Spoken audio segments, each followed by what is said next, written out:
Oh, hello there. Welcome back to Happy Little Note Trees. Today is a great day in the neighborhood. And yeah, if you're a Eagles fan, I'm sure you are waking up hungover, and that would be a good thing.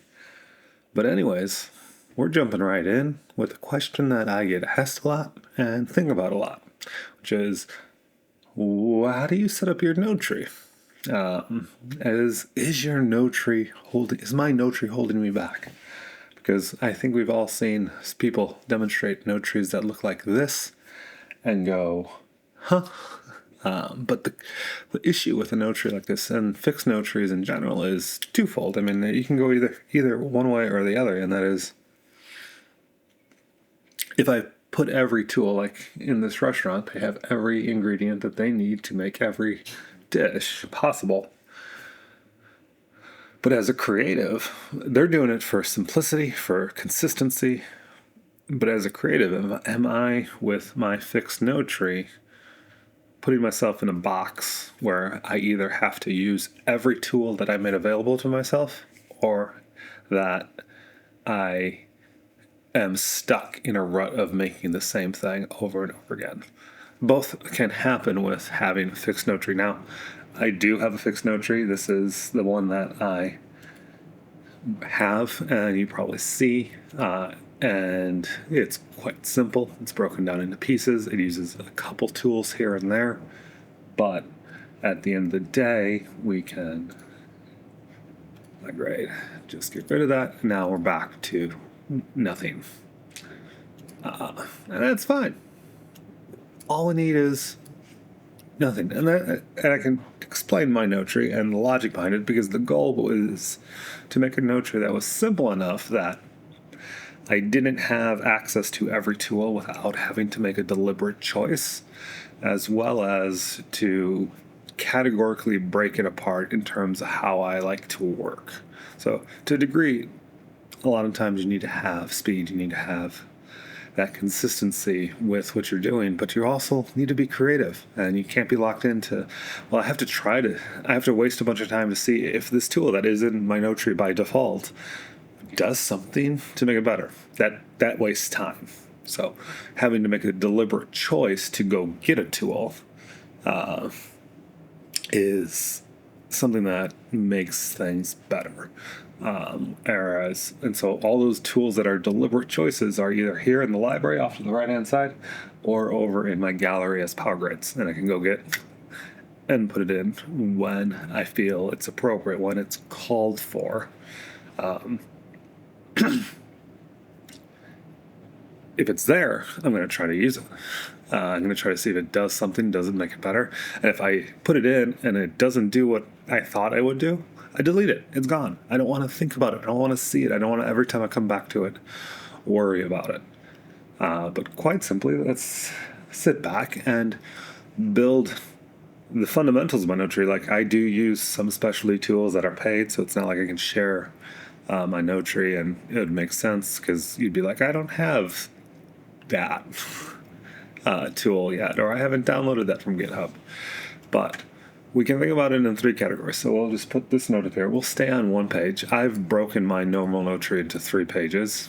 But first is noise reduction. So I use Neat Noise. That is a paid plugin, and it is off by default. It is just there because I don't like looking for it, and I like having the spot known as noise reduction. That's my first note. Neat Noise works better on camera raw footage or original footage, not on once you start going. The next note is just my ingest CST. So we'll just put that right there. Boop, boop, boop, boop, boop, boop. Now, ideally, what I would want is to have these 2 nodes. I believe this was filmed on a Canon 3. And this is set up. There isn't like I have this as a fixed note tree. It's like, this is annoying to have to do this every time to go find these setups. To have this be automatic much easier, much more granular, much more. It's there. Let's get started with the creative part. This is basic, needs to get done. So after that, I'll build in 2 nodes, and one I will call exposure, contrast, and the other I call balance. And both of them will have their gamma set to linear. Quite simply, that's the way I like to work for doing my contrast, like my shot level balancing and contrast, to get my image in a vein. Could it be all done in one node? Yes. Do I like to have it separate so I can think about it separately when I'm doing it? Yes. By the time I'm done with a grade, have I done both adjustments in both? Sometimes. I ain't gonna lie, you're in balance, and all of a sudden you're like, let's just rotate that dial a little bit to pop up the highlights. It's working in linear, they work the same, it's fine. And that is fundamentally my layer 1. There's other nodes that I put in at this point of bringing in a diagnostic tool or things like that, and that's why there is, when you go to my 3-layer node, if you were to apply the grade on this page, there's this track down here that's mostly to bring in a diagnostic node and do some other things, but basically it's these 3 nodes that we just built right at the top. Everything else is null. Well, we skipped a node. The next one is a sat control node. Sometimes when you're shot balancing, the saturation can get a little out of hand, a little wonky, and so it's just a way to control saturation. There's different options you can do. One would be to put this in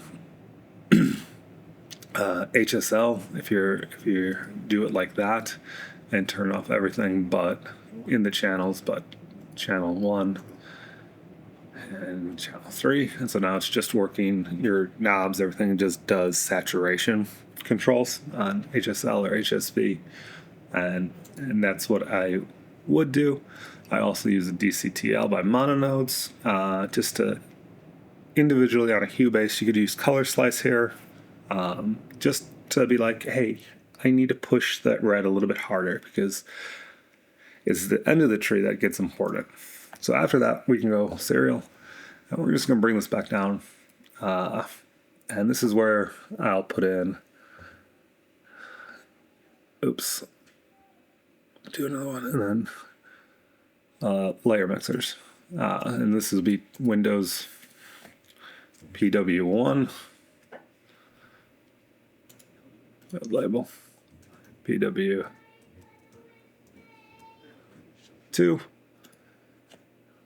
and then we're going to move it over here, and that's just all right. That's the middle route of being able to do power windows, and then it's red light. Sorry, the kids are yelling from the other room. I like to record in the morning before they wake up, and they have woken up earlier than expected. So let's try to get this done. After that, we have trims. So this would be where I would want to, and really these are just placeholders. Like if I wanted to go get a curve, like I have preset curves. Like if I wanted to do a walk-off home run curve, you can see I'm just pulling that in from my power grades. And my curve is this is a power grade just brought in right there. Curve. That's all it is. It just walks off the highlights.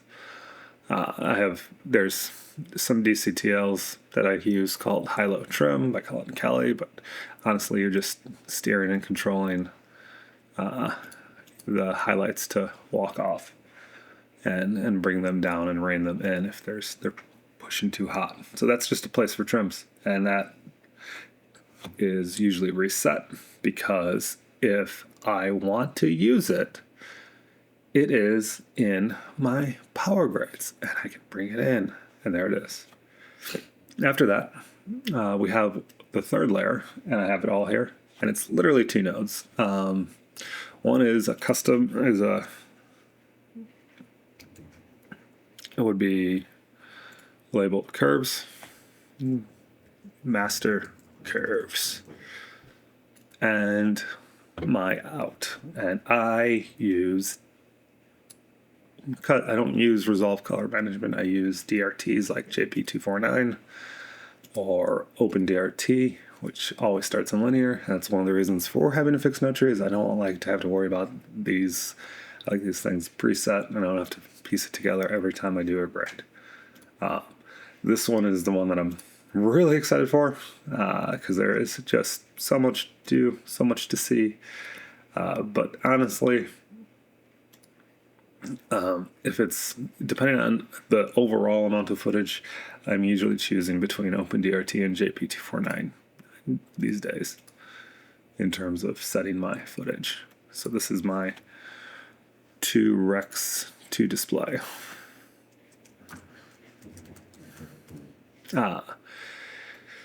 I use sometimes in between here will be the other thing would be doing hue rotations, hue sat rotations. And you can bring in any tool you can use. So this is pretty much here's building my master look. And the way in which we go about doing it is now that we are working with a display referenced image, I start my grade not touching any of these first 11 nodes. I'm playing around in here, setting my contrast curve. You can do it in custom curves. I use Cullen Kelly's contour a lot as a personal choice in terms of wanting to set a custom curve for contrast. And you can then go in and do slight variations in terms of in the highlights. I want to pull some of that red out comparative to green. I want that green and blue to stand up higher because that's how it would look in a more filmic sense. And pretty much just shape this image going in. And you go around and you pick your heroes. And pretty much any tool that you're using at this point is pretty much rotating the hues, doing the custom curves, and so that all the footage that you have is coming in the low end. We just bring this level. There we go. Just warms it up a little bit to leave that right in there. And we're just drawing a custom curve. I'm just doing it by the seat of my pants. I'm not really doing it with any aim or intent, but yeah, that's what this node does. And then you can come in and use color slice. This is how you would do it free. And you can tweak and boost, say skin, pull her skin density. Like this is where you're tweaking these things, and this is where you're building your look underneath your display transform. And how you got out to out. And even then, like there's tools in you open DRT that are accessible to make various tweaks to what the final image looks like. And once I'm happy with how, looking at the vector scope, how everything is working with my image, and that's why sometimes I'll put it in a diagnostic tool like RGB chips and all that to see exactly what the hue rotations look like. These nodes get put away, and that's why they're off in layer 3. And then I'm coming back shot level. This is applied to every shot, and it's accessible to be able to make a small tweak or to escape from under it if I have to.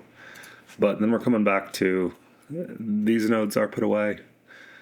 Noise reduction only gets turned on if it absolutely is necessary, but we're working here in gamma linear to adjust the exposure, and then in the next node, the color balance that's going into that look. Right there. Very simple. Just kind of finding a happy spot with that.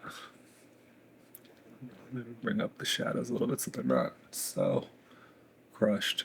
And obviously I did not do anything crazy. Maybe rein in if we're working with her skin. It seems a little. We'll see what Oops, breaking the image. So yeah, I don't like using, I can't show you using color slice.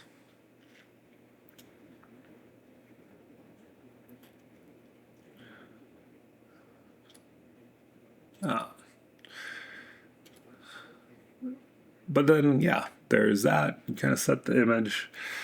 Then we can do power windows. That's after we've balanced all the images. That's pass. So pass one is setting a look and getting the heroes out to the client to say this is what the majority of the footage is going to look like when I'm done. Pass one is then going through and making sure that is what the majority of the images look like by getting that input balanced just right. And then it's coming back in and doing.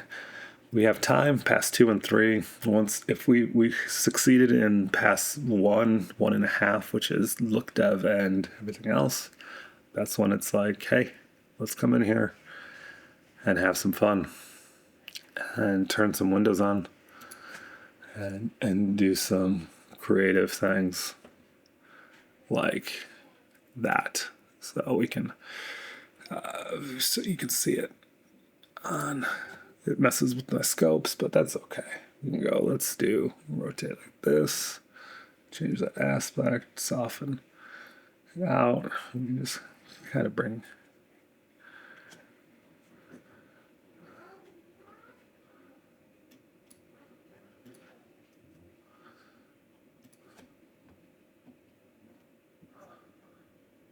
that down, maybe. Why is my everything like frozen up on here?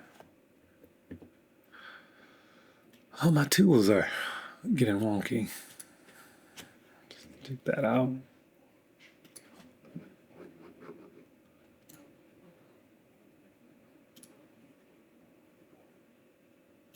That's weird.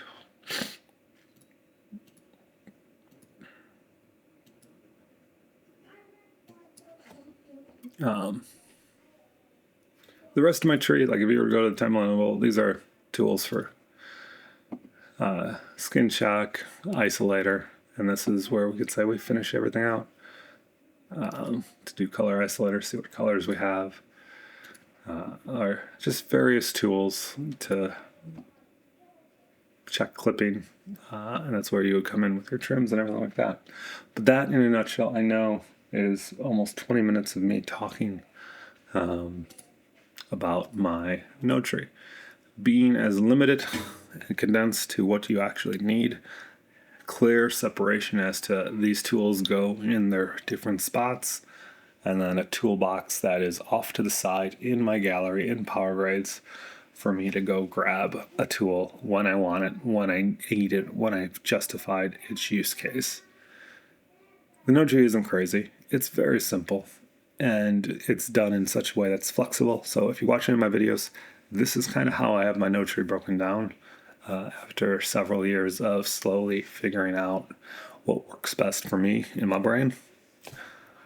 But yeah, I hope you enjoyed this and it was intuitive. But think about it like, how would you organize your restaurant kitchen to maximize making the burgers, but also to be as creative as possible to make a new dish? Because you need to be able to do both. And is your node tree limiting you? That's up to you to decide. So until next time, I'm glad we had fun breaking down this node tree. But these 3 paths are how my 3 layers are usually set up for the node stack.